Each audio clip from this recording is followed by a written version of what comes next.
ang storya ng ating kakilalang na-discharge sa mental hospital. Ito ang storya ni Ton na balang araw balak maging Doc! Protocol complete. Ton! E di isang araw. Internship na si Ton. May stethoscope, naka-white coat, nakaayos ang buhok. Isang taon na lang, magiging licensed doctor na si Ton. Ngunit, sa unang araw ng kanyang internship, ay walang mga doktor naka-duty. Agad-agad naman lumapit yung nurse kay Ton. Dok, wag po kayo mag-alala. Wala namang masyadong pasyente sa ganitong araw.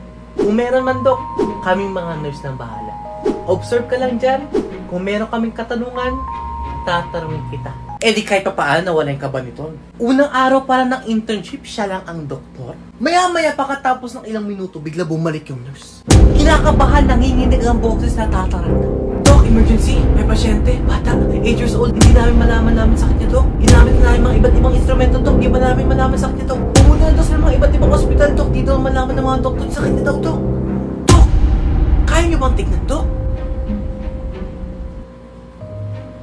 Biglang kinabahan si Ton.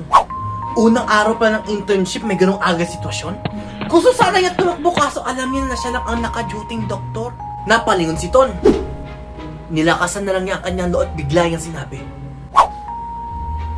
asan yung pasyente? Agad-agad dinala ni nurse yung pasyente kay Ton.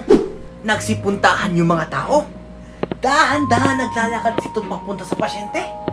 Biglang sinabi, sundan mo lang yung sasabihin ko, ha? Aalamin natin kung ano yung sakit mo, okay? Napatingin yung mga tao at nurse kay Ton. Napakalmado sa sitwasyon.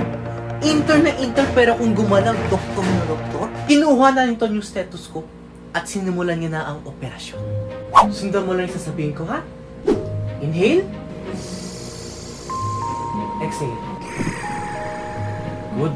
Isa pa. Inhale. Exhale. Kaya mo bang umubo?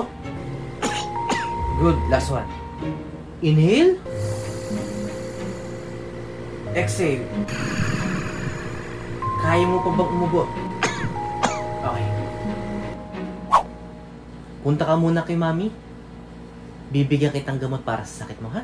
Nabilib yung mga nurse ko doon. Dating nag-research lang sa mental hospital tapos ngayon magiging doktor. Nalaman din ang sakit ng bata gamit lang ang stethoscope. Palakpakan ang mga tao.